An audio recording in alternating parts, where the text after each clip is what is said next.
ನಮ್ಮ ವಾರ ಬಂತಮ್ಮ, ಗುರುವಾರ ಬಂತಮ್ಮ, ರಾಯರ ನೆನೆಯಮ್ಮ, ಗುರುರಾಯರ ನೆನೆಯಮ್ಮ. ನಮಸ್ತೆ ಪ್ರಿಯ ವೀಕ್ಷಕರೇ, ಭಾರತಿ ಸಂಗೀತ ಲಹರಿ ಚಾನಲ್ಗೆ ನಿಮ್ಮೆಲ್ಲರಿಗೂ ಸುಸ್ವಾಗತ. ಇವತ್ತಿನ ದಿನ ನಮ್ಮ ಜೊತೆ ಗುರುರಾಜಾಚಾರ್ಯ ಅವರು ಇದ್ದಾರೆ. ಗುರುರಾಜಾಚಾರ್ಯ ಅವರು ಸುಮಾರು 27 ವರ್ಷದಿಂದ ಪುರೋಹಿತನ ಮಾಡ್ತಾ ಇದ್ದಾರೆ ಮತ್ತು 15 ವರ್ಷದಿಂದ ಜ್ಯೋತಿಷ್ಯ ಶಾಸ್ತ್ರ ಹೇಳ್ತಾ ಇದ್ದಾರೆ. ಮತ್ತು ಇವಾಗ ಜ್ಯೋತಿಷ್ಯ ಶಾಸ್ತ್ರದ ಒಂದು ಚಾನಲ್ ಮಾಡಬೇಕು ಅಂತ ಇದ್ದಾರೆ. ಅವರು ಅವರ ಭಕ್ತರ ಜೀವನದಲ್ಲಿ ನಡೆದ ಪವಾಡವನ್ನು ನಮ್ಮ ಜೊತೆ ಹಂಚ್ಕೊಳ್ಳೋದಕ್ಕೆ ಬಂದಿದ್ದಾರೆ. ನಮಸ್ತೆ ಆಚಾರ್ಯ. ನಮಸ್ತೆ. ನಿಮ್ಮ ಜೀವನದಲ್ಲಿ ರಾಯರ ಪವಾಡ ಹೇಗೆ ನಡೆದಿದೆ ಅಂತ ನಮ್ಮ ವೀಕ್ಷಕರಿಗೆ ತಿಳಿಸ್ಕೊಡ್ತೀರಾ? ಖಂಡಿತವಾಗ್ಲೂ. ಶ್ರೀ ಗುರುಭ್ಯೋ ನಮಃ. ಹರಿ ಓಂ. ಆನಂದತೀರ್ಥ ವರದೆ ದಾರಪಾರಣ್ಯ ಭಾವಕ್ಕೆ ಜ್ಞಾನದಾಯಿನೇ ಸರ್ವೇಷಾಂ ಶ್ರೀನಿವಾಸೇಸ್ತು ಮೇ ಮನಃ. ದುರ್ವಾದಿಧ್ವಾಂತರವಯೇ ವೈಷ್ಣವೇಂದ್ರೇ ವರೇಂದ್ರವೇ ಶ್ರೀರಾಘವೇಂದ್ರ ಗುರುವೇ ನಮೋ ಅತ್ಯಂತ ದಯಾಳುವೆ. ನೋಡಿ ಮೇಡಮ್ನವರೇ, ಶ್ಲೋಕದಲ್ಲೇ ಅತ್ಯಂತ ದಯಾಳುಗಳು ಅಂತ ಹೇಳಿ ನಾವು ರಾಯರನ್ನು ಕರಿತೇವೆ. ಒಂದು ದಿನ ರಾಯರ ಪವಾಡದ ಬಗ್ಗೆ ಹೇಳಬೇಕು ಅಂತಂದರೂ ಕೂಡ ನಾವು ಒಂದು ದಿವಸ ರಾಯರ ಸೇವೆಯನ್ನು ಮಾಡ್ತಾ ಇದ್ದೆ. ಅವತ್ತಿನ ದಿವಸ ಅಲ್ಲೊಂದು ಹೆಣ್ಮಗು ಬಂದಳು. ಆ ಹೆಣ್ಮಗು ಬಂದಾಗ ಪಾಪ ಒಂದು ಕಂಬದ ಪಕ್ಕದಲ್ಲಿ ಕೂತಿ ಅಳ್ತಾ ಇದ್ಲು, ತುಂಬ ಅಳ್ತಾ ಇದ್ಲು. ನಮಗೆ ಪೂಜೆ ಎಲ್ಲ ಮುಗಿಯಿತು, ಸರಿ ತೀರ್ಥ ತಗೋಬೇಕು ಅಂತ ಆ ಹೆಣ್ಮಗು ಹತ್ರ ಬಂತು. ಕೇಳಿದೆ, ಯಾತಿಗೆ ಅಳ್ತಾ ಇದ್ದೀರಾ ನೀವು ಇಲ್ಲಿ ಬಂದು, ಏನಾಗಿದೆ ನಿಮಗೆ ಅಂತ ನಾನು ಕೇಳಿದಾಗ ಹೇಳಿದ್ರು, ನಾನು ಏನೂ ತಪ್ಪು ಮಾಡಿಲ್ಲ, ಆದರೂ ಕೂಡ ನನ್ನ ಗಂಡ ಡೈವರ್ಸ್ಗೆ ಅಪ್ಲೈ ಮಾಡಿದ್ದಾರೆ, ನನ್ನ ವಿರುದ್ಧವಾಗಿ ಡೈವರ್ಸ್ ಅಪ್ಲೈ ಮಾಡಿದ್ದಾರೆ, ನನಗದು ಇಷ್ಟ ಇಲ್ಲ, ಬದುಕಬೇಕು ಅಂತ ಇದ್ದೀನಿ. ಆಕೆ ಎಲ್ಲಿವರೆಗೂ ಆಲೋಚನೆ ಮಾಡಿದ್ಲು ಅಂದರೆ ತಾನು ಸುಸೈಡ್ ಮಾಡ್ಕೋಬೇಕು ಅನ್ನೋ ಲೆವೆಲ್ಗೆ ಆಲೋಚನೆ ಮಾಡಿದ್ಲು.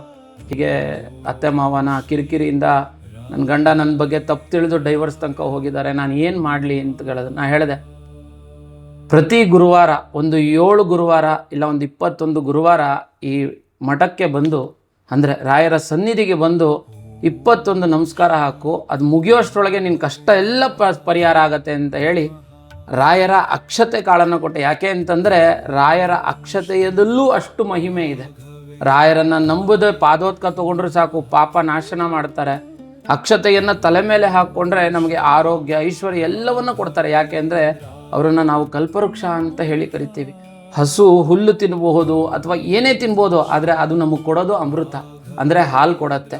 ಅಂತಹ ಕಾಮಧೇನುವಾಗಿ ರಾಯರು ನಮಗೆ ಅನುಗ್ರಹ ಮಾಡ್ತಾರೆ. ನಾನು ಹೇಳಿದೆ, ಹೋಗಿ ರಾಯರ ಸೇವೆ ಮಾಡಮ್ಮ, ರಾಯರು ಖಂಡಿತವಾಗ್ಲೂ ನಿನ್ನನ್ನು ಅನುಗ್ರಹ ಮಾಡ್ತಾರೆ ಅಂತ ಹೇಳಿದಾಗ ಮಾರನೇ ದಿವಸನೇ ಗುರುವಾರ ಆಗಿತ್ತು. ಆ ಗುರುವಾರದ ದಿವಸ ಬೆಳಗ್ಗೆ ಬಂದರು, ಸೇವೆ ಮಾಡಿದ್ರು. ಆ 7 ವಾರಗಳು ಕಳಿಯೋಕ್ಕಿಂತ ಮುಂಚೆ ತಾನೇ ಗಂಡನೇ ಬಂದು ಹೋಗಲಿ ಬಿಡು ಆಗಿದ್ದಾಗಿದೆ ಅಂತ ಹೇಳಿ ಡೈವರ್ಸ್ ಕೇಸ್ ವಾಪಸ್ ತೊಗೊಂಡು ಬಂದಿದ್ದಾರೆ. ಅವತ್ತಿನ ದಿವಸ ಫಲ ಎಲ್ಲ ತೊಗೊಂಡು ಬಂದರು. ಬಂದು ಕೇಳಿದ್ರು, ನಿಮ್ಮ ಹೇಳಿದ್ರಿಂದ ಎಲ್ಲ ನಾನೆಲ್ಲ ಮಾಡಿಸಿದ್ದು, ರಾಯರು ಮಾಡಿಸಿದ್ದು, ಅವ್ರಿಗೆ ಅನುಗ್ರಹದಿಂದ ನಿಮಗಿವತ್ತು ಎಲ್ಲವೂ ನಡೆದಿದೆ. ನನಗಷ್ಟೇ ಅಂತಲ್ಲ, ನನ್ನಂಥ ಎಷ್ಟೋ ಭಕ್ತಾದಿಗಳು ರಾಯರನ್ನು ನಂಬಿ ಬರ್ತಾರೆ. ಬಂದವ್ರನ್ನೆಲ್ಲರನ್ನೂ ಕೂಡ ರಾಯರು ಯಾವುದೇ ಕಾರಣಕ್ಕೂ ಬರಿಗೈಲಿ ಕಳಿಸಿಲ್ಲ. ಅವರನ್ನು ನಂಬಿ ಬಂದಾಗ ಅವರ ಅನುಗ್ರಹ ಮಾಡಿ ಖಂಡಿತವಾಗ್ಲು. ಯಾಕೆ ಅಂತಂದರೆ ನಮ್ಮಲ್ಲಿ ದಾಸರು ಹೇಳ್ತಾರೆ, ಗುರುವಿನ ಗುಲಾಮನಾಗುವವರೆಗೂ ದೊರಕದಣ್ಣ ಮುಕುತಿ ಅಂತ. ನಾವು ಯಾವಾಗ ನಮಗೆ ಗುರುಗಳು ಅಂದರೆ ಯಾರು? ರಾಯರು. ರಾಯರ ಪಾದಗಳನ್ನು ನಾವು ಹಿಡಿದು ಪ್ರಾರ್ಥನೆ ಮಾಡಿದ್ರೆ ನಮ್ಮ ಪರವಾಗಿ ರಾಯರು ಪ್ರಾಣದೇವರ ಹತ್ರ ಪ್ರಾರ್ಥನೆ ಮಾಡ್ತಾರಂತೆ. ಅಂದರೆ ಆಂಜನೇಯನ ಹತ್ರ ಪ್ರಾರ್ಥನೆ ಮಾಡ್ತಾರಂತೆ.